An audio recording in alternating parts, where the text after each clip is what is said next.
Bom dia a todos. Hoje, dia 17 de novembro de 2021, estamos reunidos aqui para mais uma reunião online da disciplina de Urologia, hoje com temas relacionados à urologia. A reunião será coordenada pelo professor Fernando Zenardi, e deixamos já vocês um convite para a próxima reunião, semana que vem, e será a nossa primeira reunião de retomada pós-pandemia em esquema misto. Então, nós manteremos aí o link do Google Meet, nós convidamos todos aí os amigos a se reunirem conosco lá no anfiteatro de teleconferência, no terceiro andar do Hospital das Clínicas, onde nós faremos uma reunião presencial com convidado internacional, e depois nós teremos um coffee break também, em comemoração a esse retorno às atividades presenciais. Eu convido a todos para não perderem essa oportunidade.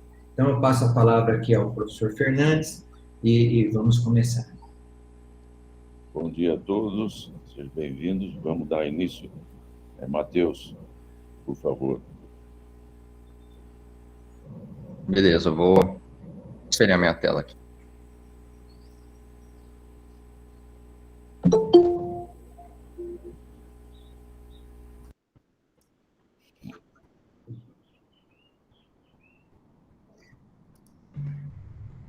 Bom dia a todos, né? Eu sou o Matheus, sou um dos R5 aqui do nosso serviço e vou iniciar a nossa reunião com a apresentação do caso. Hoje nós temos um crossfire falando sobre a parte de tumores renais avançados, né? Sobre citorredução versus imunoterapia.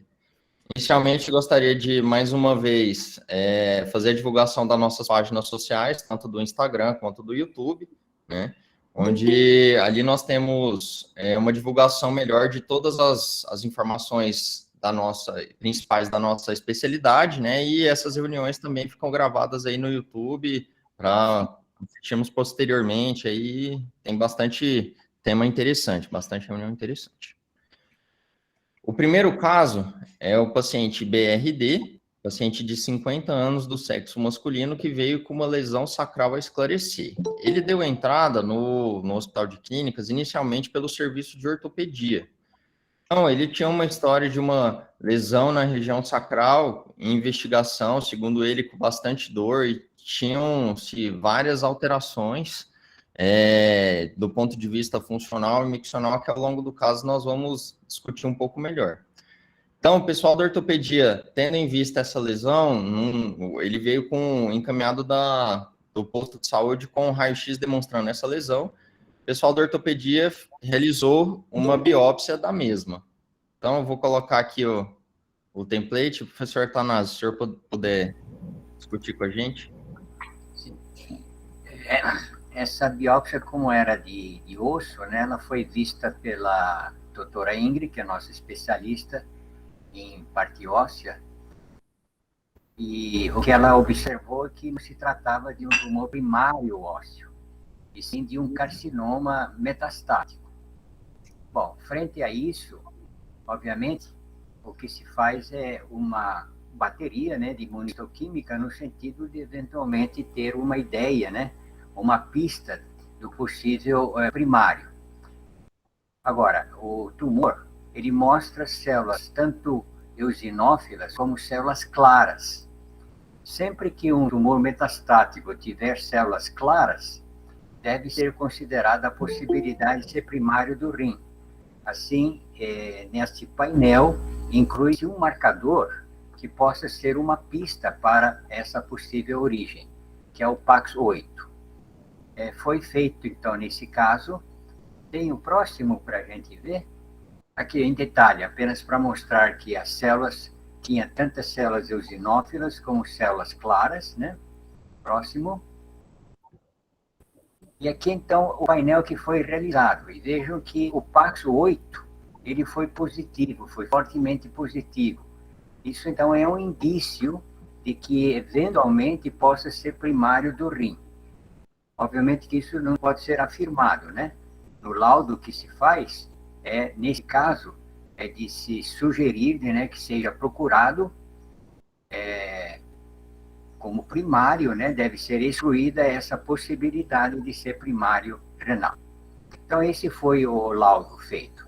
quer dizer, um carcinoma metastático, e em função do PAX8 positivo, pesquisar em primeiro lugar ou excluir como primário a origem renal.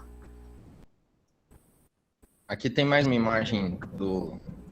Para vocês verem, esse marcador, o PAX8, é um marcador nuclear. Então, que ele está marcando os núcleos, né, que aparecem aí em parte do acento, dessa cor marrom, para mostrar, então, porque tem marcadores, são citoplasmáticos, outros acentuam a membrana, então, nesse caso, esse marcador, ele é nuclear. Certo.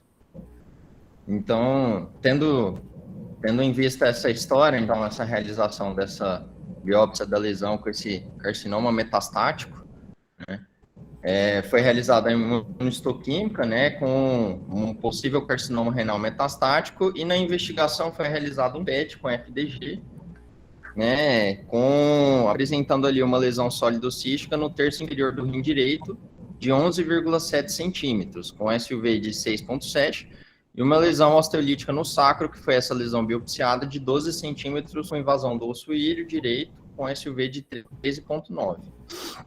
Então, aqui nós temos o paciente que é hipertenso, tem hipertensão controlada, ele é obeso e diabético. No exame físico, a obesidade dele é uma obesidade importante, com IMC maior de 40. Né? Nos exames gerais, de alterado, ele tinha um hemograma de 8 e uma creatinina de 1.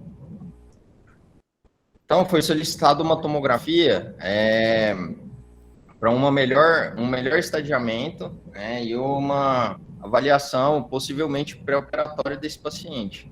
Aqui nós temos essa tomografia, vou dar uma aceleradinha para a gente poder ver a parte aqui no rim, do lado esquerdo nós não temos alterações, no rim direito nós temos essa grande lesão, que é uma lesão sólido-cística, bem grande, de cerca de 12 centímetros, nós temos áreas de necrose, ela pega parte do hilo renal, né? E lá embaixo, aqui nós temos que ela é bem importante mesmo. E aqui mais embaixo, no corte da região da bacia, nós temos a presença dessa lesão, que foi a lesão biopsiada, que é uma lesão importante, pegando toda a região sacral com acometimento de parte de outros ossos ali da bacia. Aqui nós temos os cortes, né, aqui demonstrando parte dessa lesão renal à direita, e aqui nós temos a parte dessa lesão sacral. No corte coronal, fica melhor evidenciada essa lesão, né, no dístice, no terço inferior do rim direito, mas a gente vê que o acometimento dela é bem importante, uma área de necrose, zona de necrose, e aqui nós temos essa lesão sacral. E nesse caso, assim, o paciente, ele relatou, ele tinha esse HB baixo, ele falava que tinha uma dor lombar importante à direita, por vezes tinha hematura. Fica-se a pergunta, nesse caso, fazer citorredução ou fazer imunoterapia? Ivan, você está na sala? O Ivan acho que está em Sumaré, professor. Marina? Olá, bom dia a todos. Bom, professor, nesse caso eu faria a citorredução, que nós já vimos que nesses casos de tumor renal de grande volume, diminuir a massa tumoral primária ajuda no tratamento do restante das lesões. Então eu faria a citorredução e depois entraria com imunoterapia. Você está satisfeita com os exames que foram feitos para estadiamento? A tomografia de abdômen e o PET é suficiente?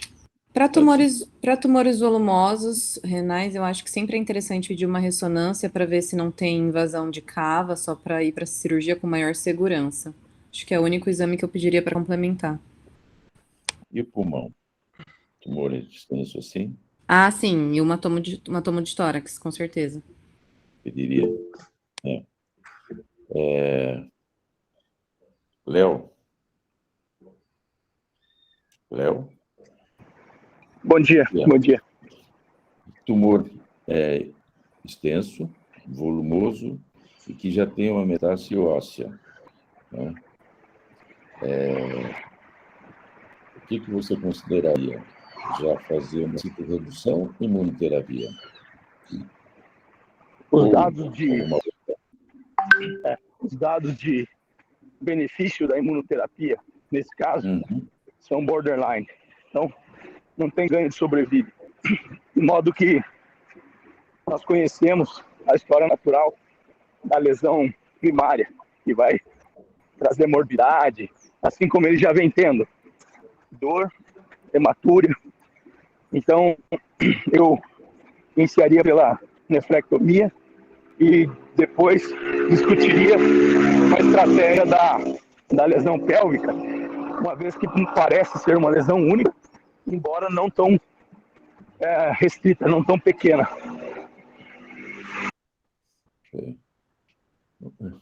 Bira, na sua experiência, como você abordaria? Você já faria uma citorredução?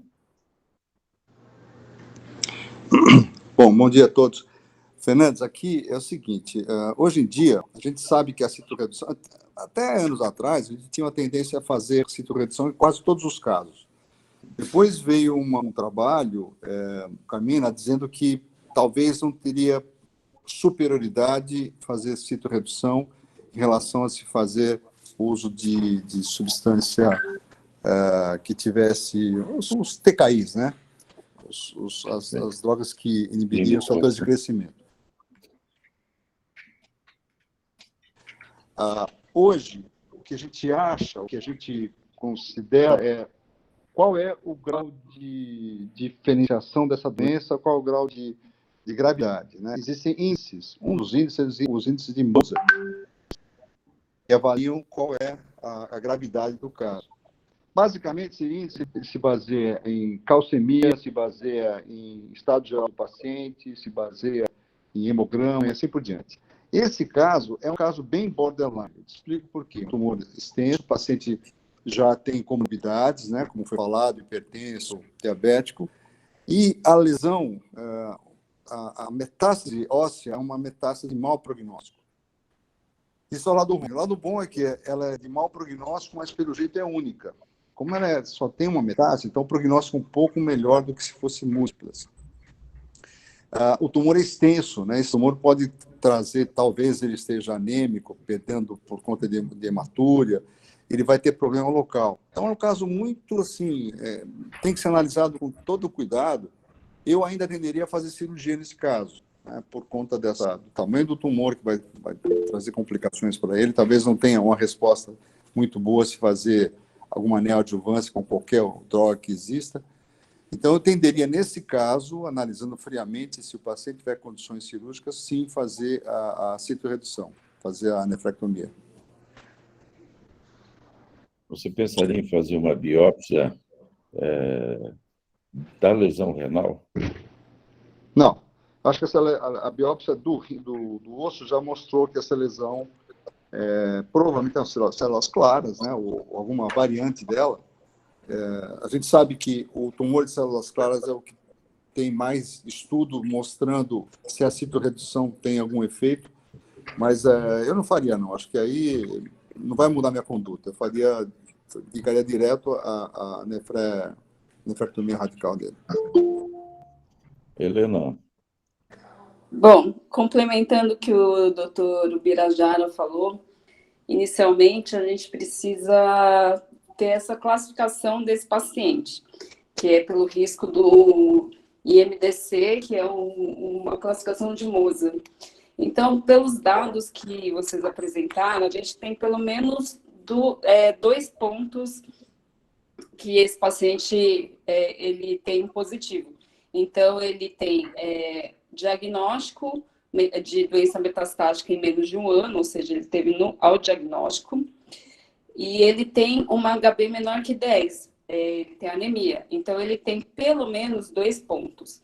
Aí, o resto que a gente teria que avaliar seria a performance dele, maior que 80%, a hipercalcemia, que é devido ao tumor renal, né, uma síndrome paraneoplásica, neutrofilia e plaquetose. Mas, assim, pontuando pelo menos esses 2 pontos, ele já está, no mínimo, num risco intermediário, tá? O risco alto seria 3 ou mais.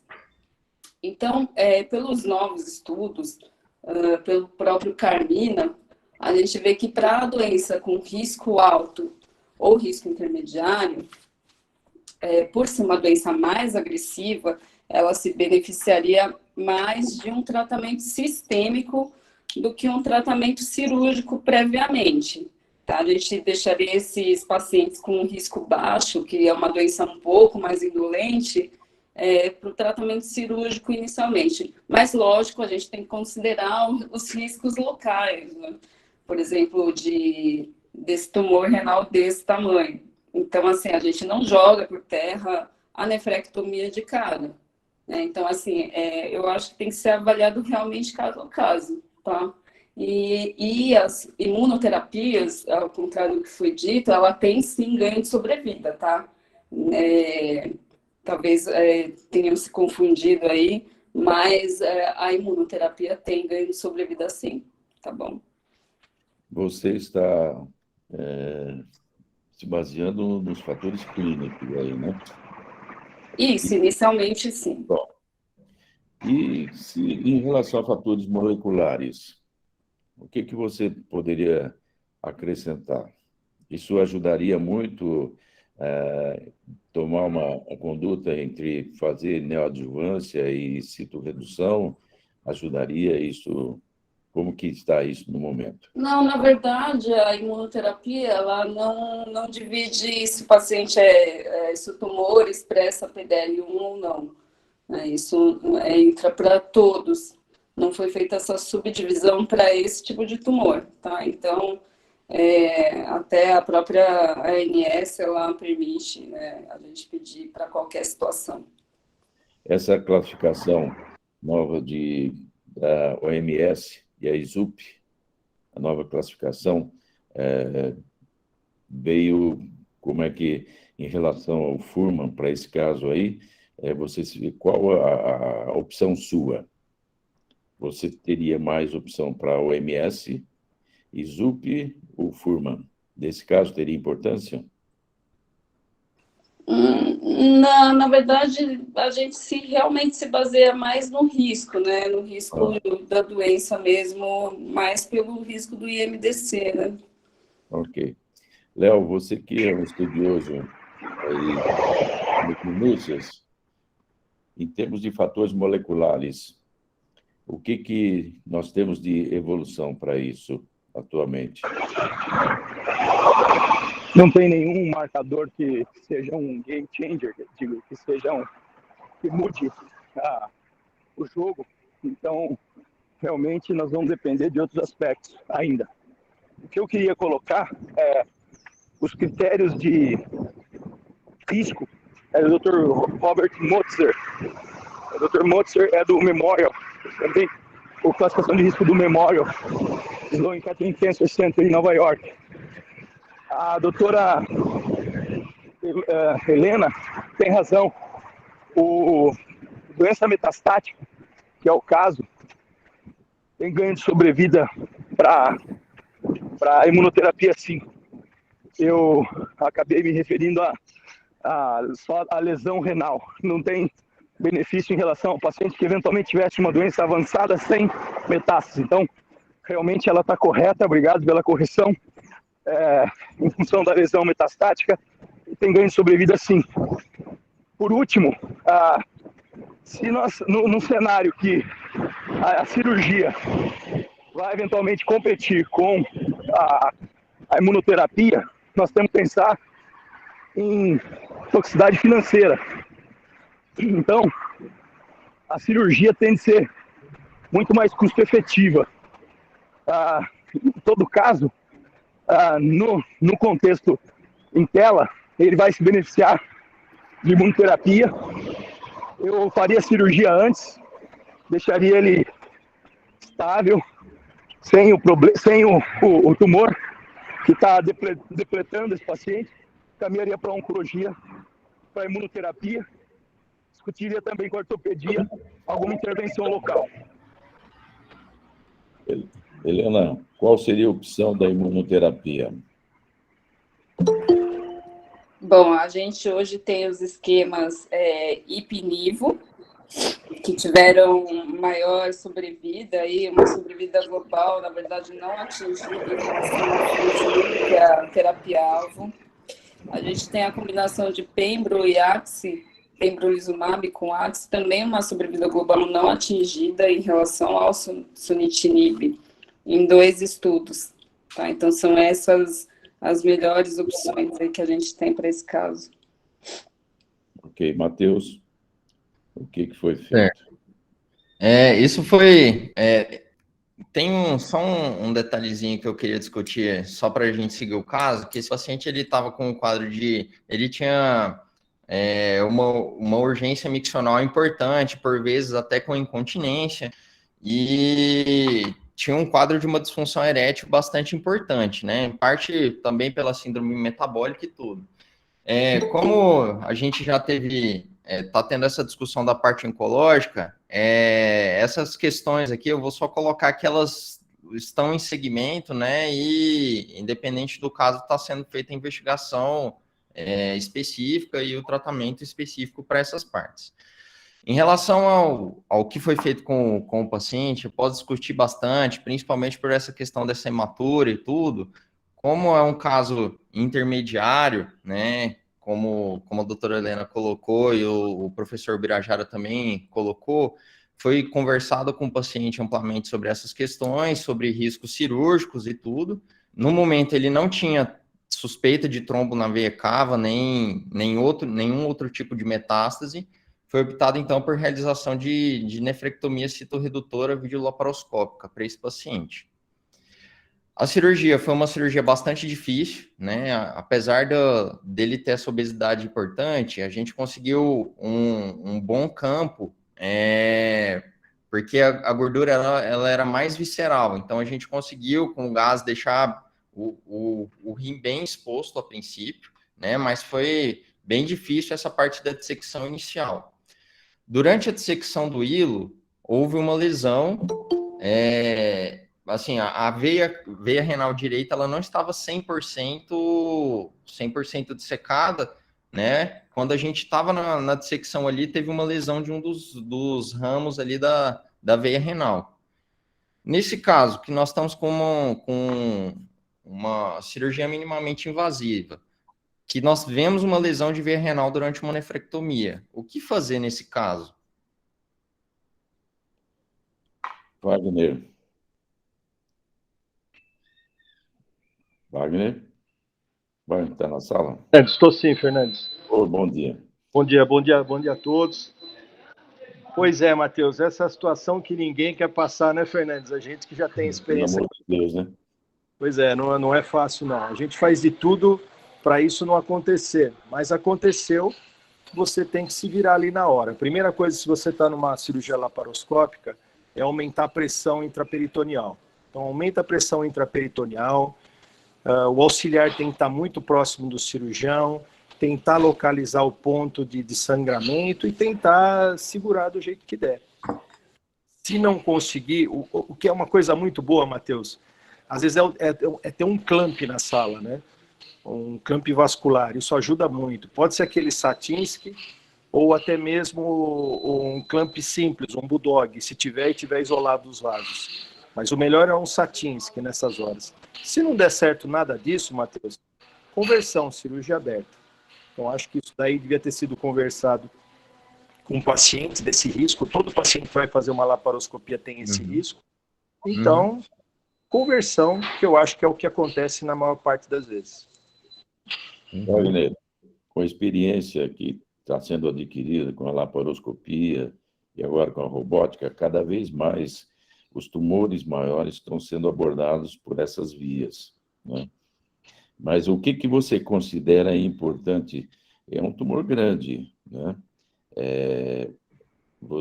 Nesse caso, você teria indicado por laparoscopia mesmo, robótica, ou, na sua experiência, você teria feito por outra via? O Fernandes, na nossa experiência ainda, a robótica é muito cara, é pouco acessível. Então, eu, para as nefrectomias radicais, ainda prefiro a cirurgia laparoscópica, não por questão de conforto, por questão de custo. Então, o custo... Aí, nesse caso específico, mas esse caso específico... É desafiador, né, Fernandes? Eu acho que tem que conversar bem com a equipe, tem que ter tem que estar com uma equipe alinhada, um pessoal que tem experiência, tem que ter equipamentos na sala. Não é cirurgia para qualquer um, não. Eu acho assim que é uma coisa de se pensar, pesar, e eu acho que a gente está na Unicamp, a gente tem bons laparoscopistas lá. Eu acho que dá para tentar, como o Marcelo fala, né, que é um dos nossos primeiros laparoscopistas da Unicamp, a gente sempre tenta, mas vai tentando devagarzinho, com cuidado. Não deu, converte. É melhor para o paciente, muitas vezes. E aí, o que foi feito, Matheus?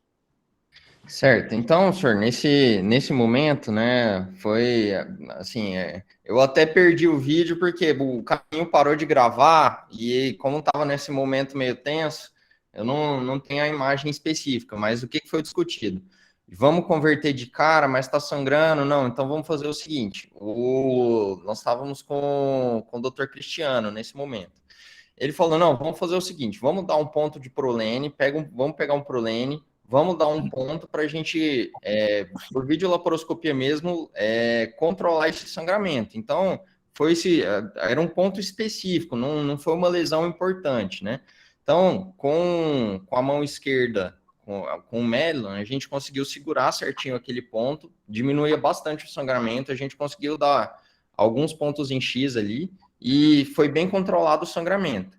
E nesse momento, ficou-se aquela questão, será que a gente mexe mais lá por vídeo ou será que a gente converte?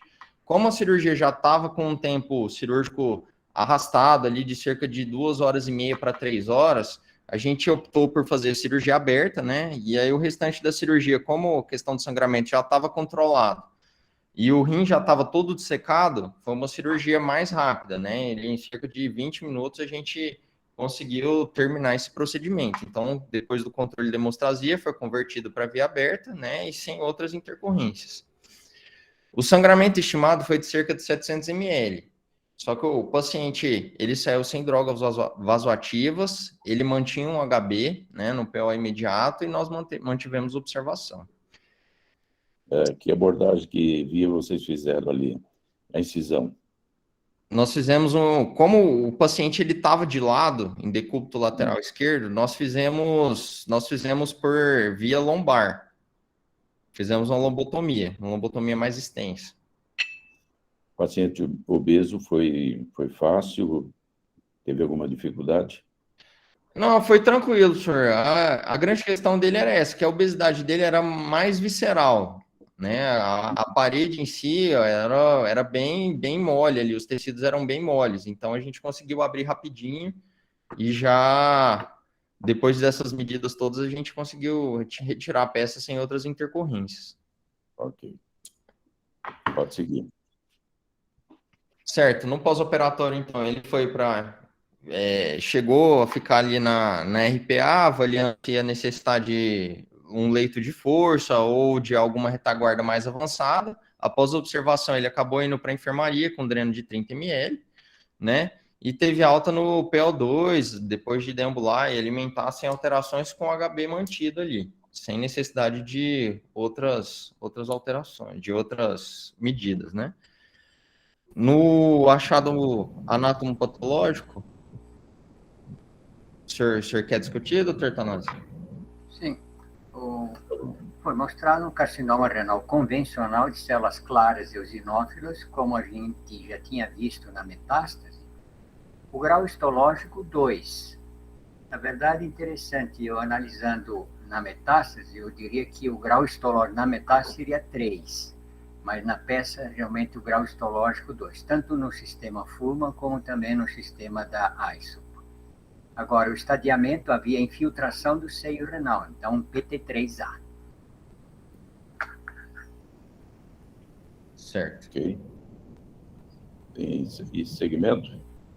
Certo, no segmento ele foi encaminhado para oncologia, né? Ele está nesse momento, foi indicado o pazopanib para ele. O Helena. Não é o ideal, né? Na verdade, assim, é por conta de ser SUS mesmo, né? A primeira opção dele seria a imunoterapia, que tem ganho em relação a terapia-alvo, que seria o sunitinib, né? Terapia-alvo, não, desculpa, o inibidor de tirosina quinase. E qual que seria esse?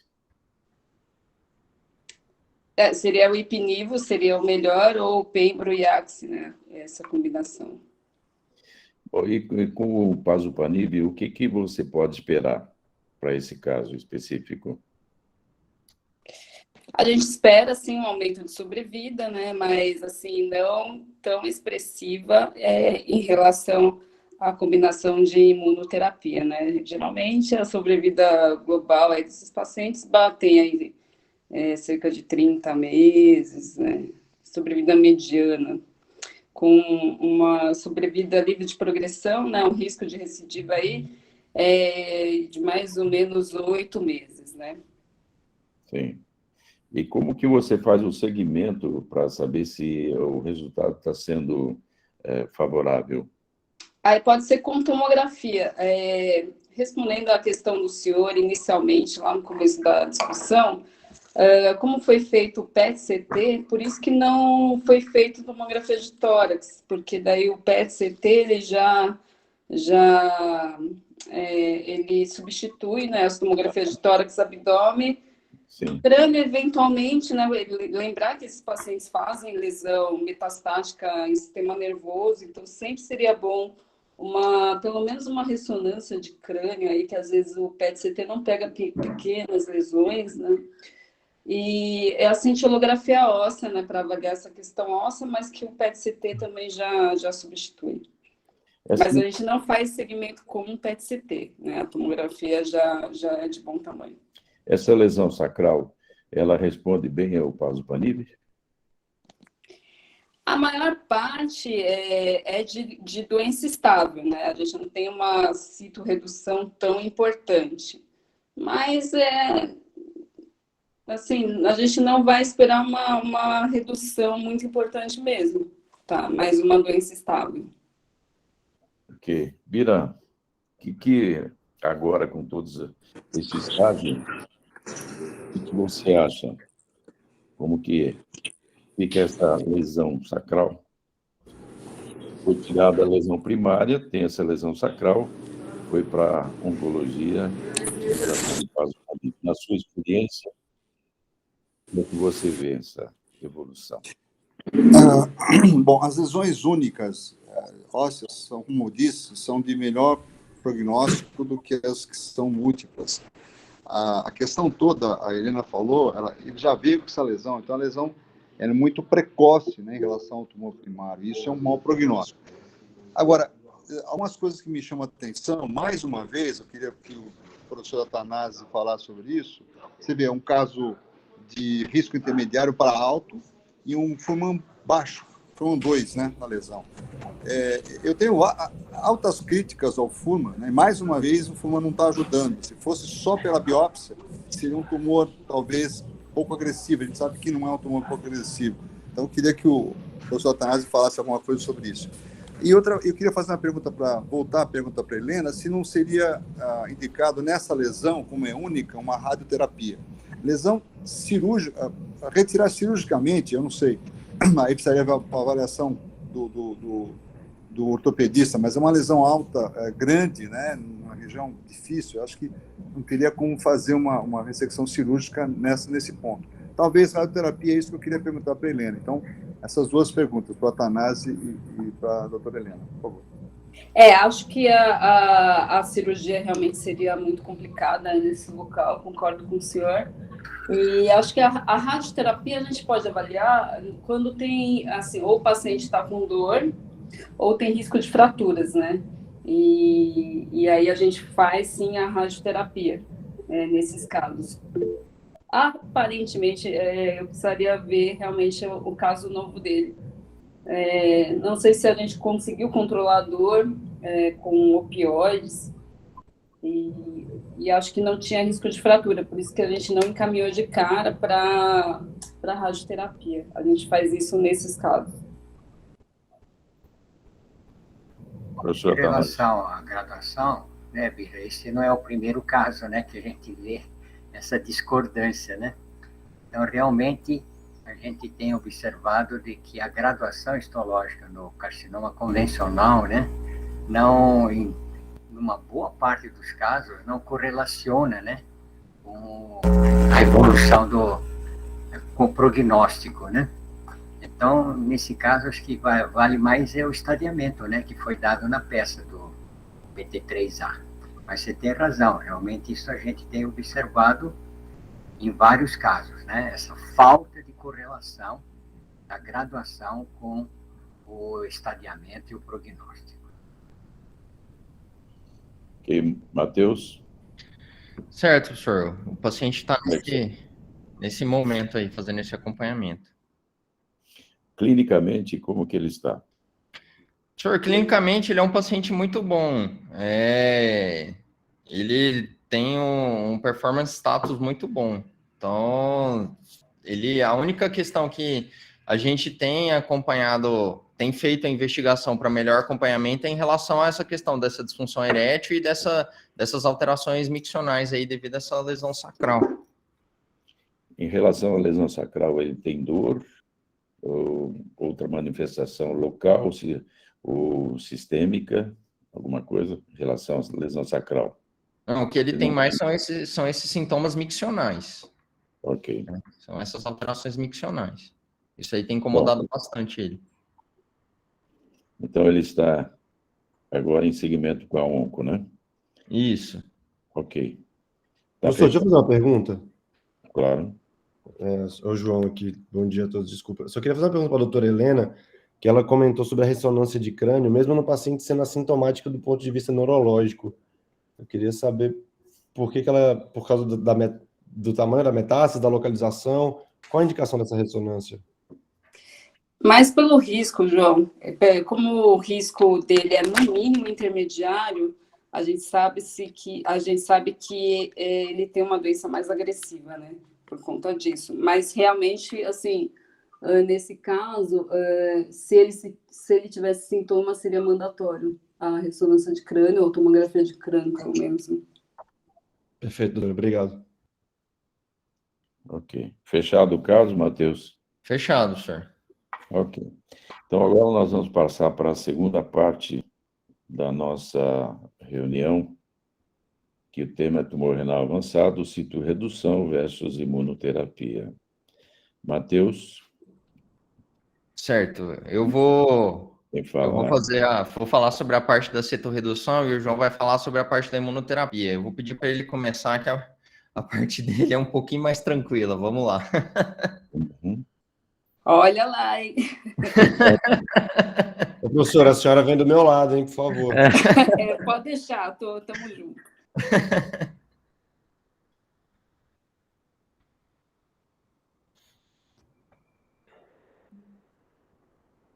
Todos estão conseguindo ver? Sim. Só tirar isso daqui. Bom dia a todos, sou o João, sou R4 da Urologia, e no Crossfire de hoje eu vou falar um pouquinho sobre a imunoterapia, o papel da imunoterapia no tumor renal avançado. Então, estão apresentando. Historicamente, como foi comentado pelo professor Birajara em algum momento na discussão, a nefrectomia citorredutora era utilizada para todos os pacientes, tanto para controle local, como principalmente os efeitos locais do tumor, né? Pacientes com hematúria, com dor refratária. No início dos anos 2000, alguns trabalhos iniciaram e foi evidenciado que a nefrectomia citorredutora ela teria um papel numa etapa do tratamento oncológico, ela já não seria feita para todos os pacientes. Então, você teria um tratamento cirúrgico, uma terapia-alvo, e isso poderia gerar uma melhora da sobrevida global. Atualmente, com as novas drogas e com melhores resultados, a nefrectomia redutora, ela principalmente tem um papel como uma opção após o tratamento inicial, numa melhor seleção dos pacientes. Então, você tem que fazer uma melhor seleção dos pacientes, inicia com uma terapia-alvo e após pode-se fazer a nefrectomia citorredutora. No carcinoma de células renais metastáticos, a primeira linha de tratamento são os inibidores de tirosina quinase dos receptores VEGF, como o sunitinib. E a nefrectomia citorredutora, os estudos evidenciam que ela tem um melhor papel dos pacientes que fazem uma boa resposta após um tratamento clínico oncológico inicial. O Carmena, como já foi citado na reunião, ele foi um estudo publicado em 2018, em que ele comparou a nefrectomia redutora mais sunitinib com sunitinib isoladamente. E ele utilizou uma classificação de risco dos pacientes, que foi a classificação do Memorial, em que ele usa o KPS, o KPS menor que 80 como fator de risco, DHL maior que uma vez o valor de referência, um HB menor que o limite inferior da normalidade, um cálcio sérico maior do que 10 e o tempo entre diagnóstico de metástase e tratamento menor do que 1 ano. Pacientes que têm 1 a 2 fatores de risco são considerados risco intermediário, e esses sim são melhores candidatos a uma nefrectomia citorredutora. Os pacientes com risco desfavorável, ou seja, maior ou igual a 3, eles não têm benefício de serem submetidos ao tratamento cirúrgico citorredutor. Como resultados do Carmena, foi evidenciado que a sobrevida global não tem diferença entre os dois grupos e também não houve uma diferença na resposta na sobrevida livre de doença. Então, como conclusão desse estudo, ele foi evidenciado que o sunitinib, isoladamente, ele tem uma não inferioridade em relação à nefrectomia citorredutora mais sunitinib, nos pacientes que têm carcinoma de células renais metastáticas de baixo risco e intermediário. O CERTIME Trial foi um outro estudo que foi publicado também em 2019, em que ele compara uma nefrectomia citorredutora imediata ou uma nefrectomia citorredutora após o início do uso de sunitinib nos pacientes com carcinoma de células renais metastáticos. O objetivo era determinar se o uso do sunitinib antes ou após a nefrectomia e qual desses grupos o paciente teria uma melhor resposta. Foram avaliados 99 pacientes por 5,7 anos e não houve diferença de sobrevida livre de doença. Porém, houve um aumento na sobrevida global nos pacientes submetidos à nefrectomia citorredutora após o início da terapia-alvo com sunitinib por um período inicial. Esse foi um outro trabalho, um estudo retrospectivo, que ele avaliava a seleção dos pacientes. A gente poderia selecionar melhor os pacientes que iriam ser submetidos a uma nefrectomia citorredutora. É um estudo retrospectivo e que avaliou a sobrevida global nos pacientes após a nefre. Ele queria demonstrar se teria algum benefício da nefrectomia citorredutora e que esse benefício teria que superar a morbidade cirúrgica, que são normalmente cirurgias difíceis, como foi o caso que o Matheus apresentou. E ele conseguiu determinar alguns fatores de risco pré-operatórios que iriam piorar a sobrevida global desse paciente, que é um LDH maior que o limite superior, uma albumina menor que o limite inferior, presença de metástases sintomáticas, metástase hepática, linfonodomegalia retroperitoneal, linfonodomegalia supradiafragmática ou um tumor maior ou igual a T3. A presença de 4 ou mais fatores de risco, esse paciente não teria um benefício da nefrectomia citorredutora, ou seja, a morbidade cirúrgica ela iria superar os benefícios da nefrectomia. Um outro estudo, publicado agora em 2020, é uma revisão sistemática com 56 estudos, e para fazer uma avaliação do benefício da sobrevida global dos pacientes com carcinoma de células renais metastáticos em uso de terapia-alvo submetidos à nefrectomia citorredutora. Também foram definidos alguns fatores de risco pré-operatórios para a redução da sobrevida global, entre eles a progressão de doença em uso de terapia-alvo, os altos valores de PCR, um alto risco na classificação do Memorial, uma diferenciação sarcomatoide e uma baixa performance status. Foi evidenciado que a nefrectomia citorredutora ela é bem indicada nos pacientes com uma boa performance status ou com risco intermediário ou baixo do Memorial, e quando realizada, preferencialmente após a terapia sistêmica inicial. Então, os pacientes seriam submetidos ao sunitinib inicialmente e aqueles que tivessem uma boa resposta poderiam ser submetidos a uma nefrectomia citorredutora. Então, como conclusão aqui da imunoterapia, a terapia-alvo ela tem um papel central no tratamento dos pacientes com carcinoma de células renais metastáticos e não se deve retardar o início da terapia-alvo para a realização da nefrectomia citorredutora quando a terapia-alvo estiver disponível. A nefrectomia citorredutora deve ser avaliada individualmente com bastante critério na seleção dos pacientes. Acho que o principal ponto que foi debatido em todos os artigos é esse, a seleção dos pacientes. Então, vários scores, várias estratificações de risco foram selecionadas para você ter uma melhor seleção do paciente, para preferencialmente iniciar a terapia-alvo e, quando indicada, fazer a nefrectomia citorredutora após.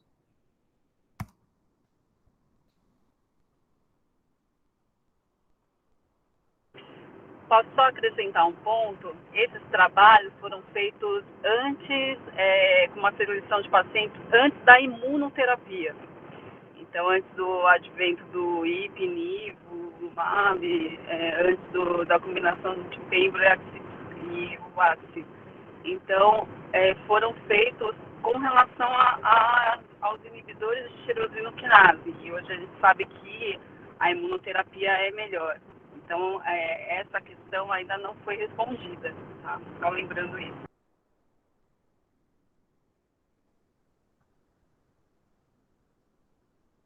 Professor, o senhor está sem som. O senhor está sem som, doutor Fernandes. Desculpa. Helena, nós temos 2 cenários no Brasil. Os pacientes do SUS e os pacientes que têm acesso a essas outras drogas. Com certeza. Qual a sua mensagem, né, para esses 2 cenários? Acho que, assim, mesmo no cenário do SUS, a gente tem que considerar esses critérios do IMDC, que são essa classificação de risco. Então, mesmo assim, a gente acaba usando essa classificação para entrar ou não com a terapia sistêmica inicialmente. Bira, você gostaria de dar uma opinião? Birajara?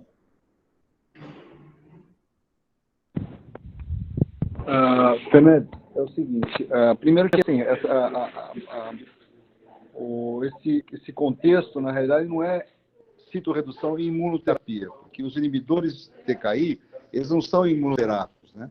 São drogas celulose-alvo, inibidores de fatores de crescimento. E o que a Helena está querendo dizer é o seguinte, nós não temos ainda um corpo de estudos fazendo essa avaliação entre a imunoterapia e a citorredução. Talvez, usando mais a imunoterapia nesse contexto, seria de neoadjuvância, né, antes da citorredução, talvez a gente tenha melhores resultados ainda, e aí sim a citorredução ela ficar restrita a casos bem específicos. É isso que eu acho que a Helena quis dizer, entendeu? Perfeito, isso mesmo. Nós estamos aquém ainda, né, de acesso a essa. Sim, são drogas muito caras, né? Ainda tem o acesso é muito restrito, poucos casos, mas seguramente o mundo está tendo experiência em outros lugares que têm mais acesso ao resultado da imunoterapia nesse momento do estadiamento, né? Pré-citorredução. Aquilo, a vida como ela é, né, Bira? O ideal e o que é possível. Matheus? Exato. Certo, professor. Vocês acabaram dando um spoiler na minha defesa da citorredução, que a conclusão é justamente essa. Eu vou dar uma passada aqui para mostrar o que deixei preparado. Então, a grande pergunta que fica é assim, a nefrectomia citorredutora, ela é uma conduta que ficou no passado e está morta, né?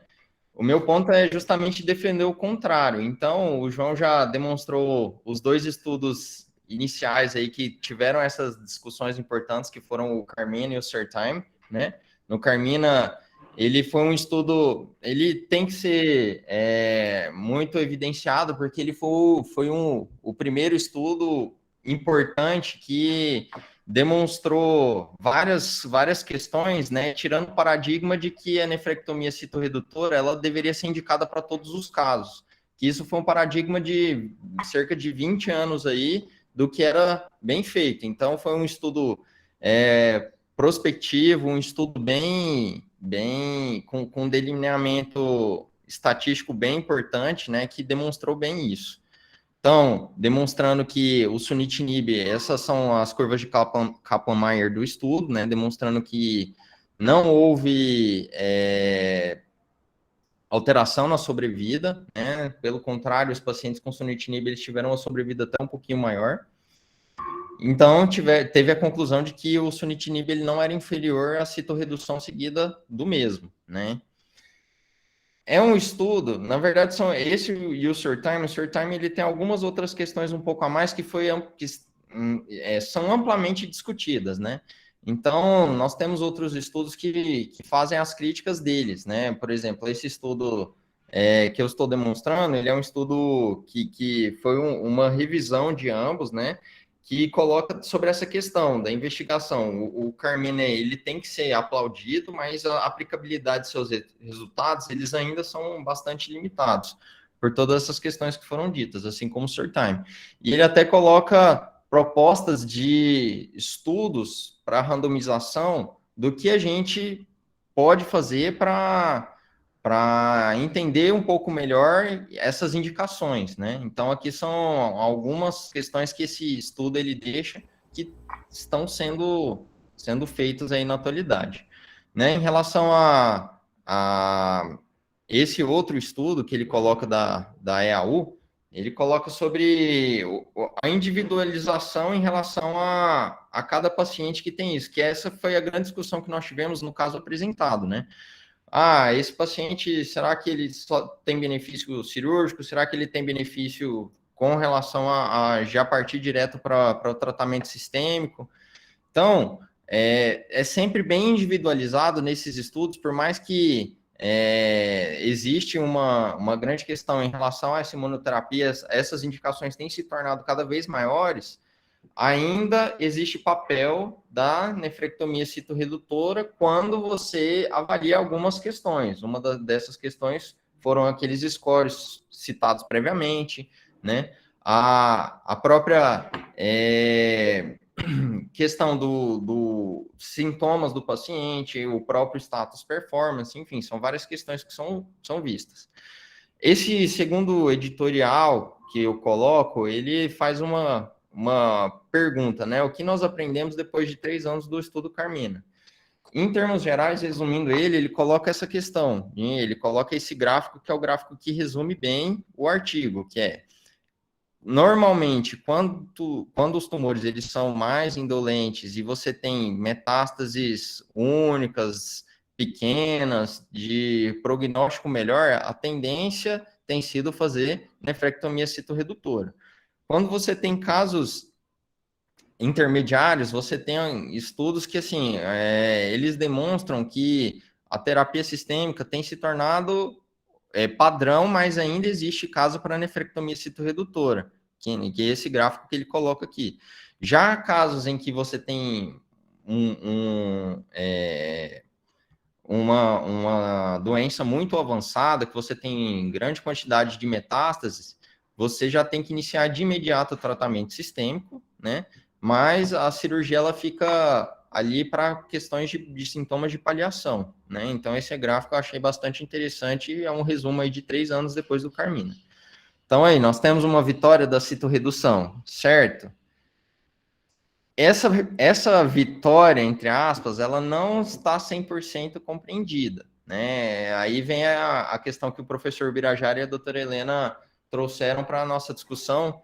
Esse é um estudo norte-americano, foi feito no Texas, em que a ideia é pegar essas imunoterapias contemporâneas e fazer essa comparação principalmente com a parte da citorredução.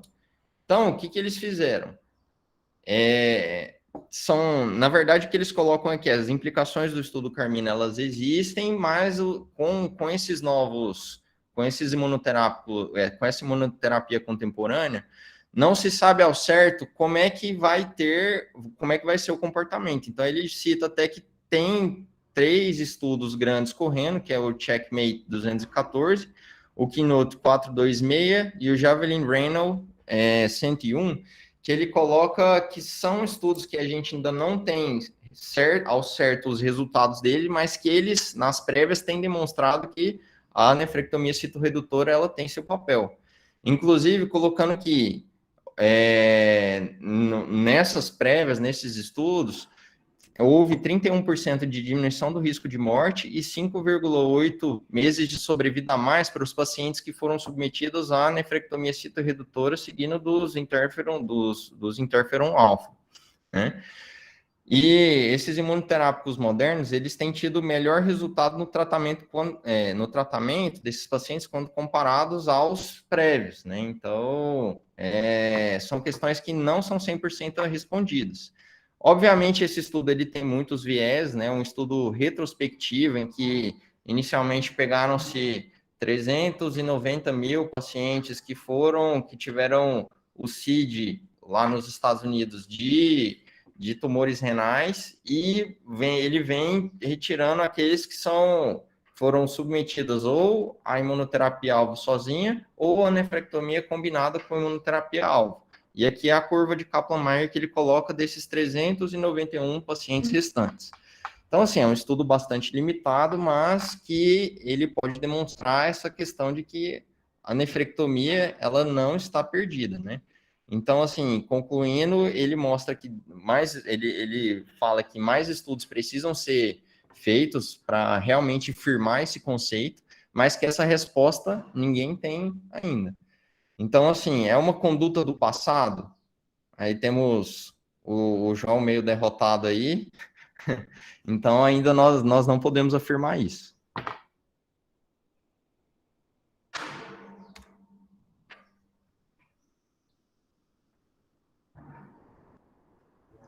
Tô bem de amizade, viu? Helena, você acha que com o advento dos fatores moleculares, essa questão poderia ser resolvida? Olha, acho que a gente tem que realmente se basear no risco do paciente, né? Aquelas doenças muito agressivas, realmente você vai postergar o início da imunoterapia e aí é pior. Então, eu acho que, assim, que nem o Matheus falou, que não está tão por terra. Acho que a gente tem que individualizar caso a caso mesmo, se baseando nesses critérios, né? Ok. O Léo, o que você poderia considerar? Na verdade, nós estamos começando a entender a imunoterapia melhor depois do motivo de prêmio Nobel de 2018, de Ronjo e Ellison, que desvendaram o papel do freio imunológico, dos immune checkpoints. E é muito importante que a gente conheça os mecanismos, não é? Como é que as coisas funcionam. Existe um volume grande de conhecimento que se aplica a todo esse contexto. Então, antes de a gente aprender a avaliar o artigo publicado, clinical trial, ou além de aprendermos isso, temos que aprender alguns mecanismos. E citorredução é central na imunoterapia. Isso já vem de conceitos de SBAR, Z-B-A-R, que fez as primeiras imunoterapias com a poção ou com bactérias. Isso também ocorre e vem da RTU completa no câncer de bexiga, para que a imunoterapia tenha seu melhor efeito.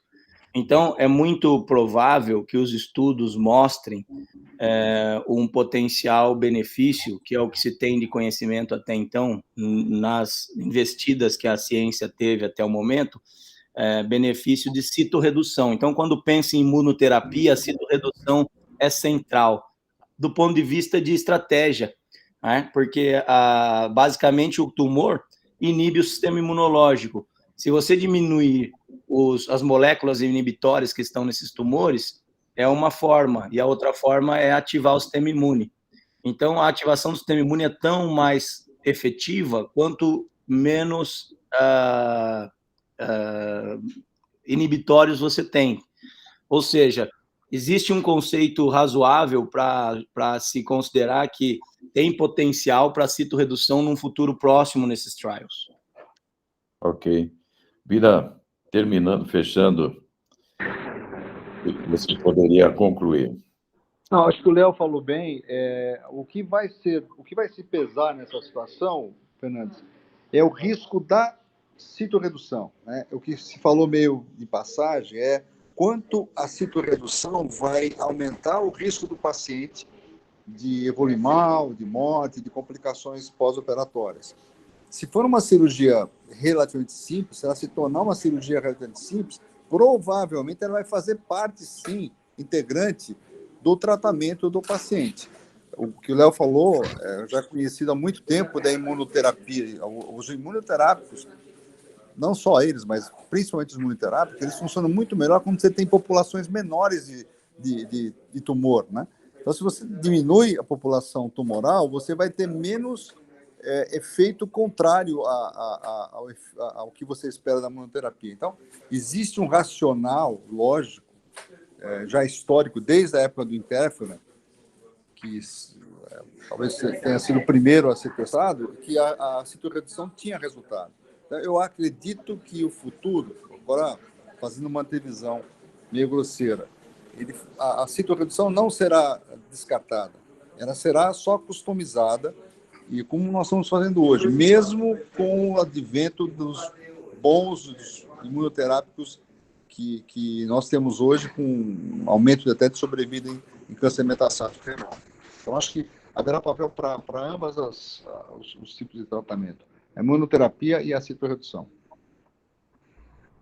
Ok, lembrando que existem casos descritos de que com metástases que reduziram após a retirada do tumor principal, até, no tumor renal. Ok, muito obrigado, Matheus e João, pela apresentação, acho que foi ótima, e considero encerrado aqui nosso Crossfire, e retorno para o Cássio, nosso coordenador da disciplina. Então, agradeço a todos, só gostaria de reiterar, então, o convite para essa nossa reunião presencial aí na semana que vem, onde será apresentada uma técnica nova para tratamento do aumento prostático benigno, o Urolift, com demonstração de casos lá no centro cirúrgico, uma boa oportunidade para nós aprendermos mais um pouco. Bom dia a todos, bom trabalho. Bom dia a todos. Bom dia, obrigada. Bom dia.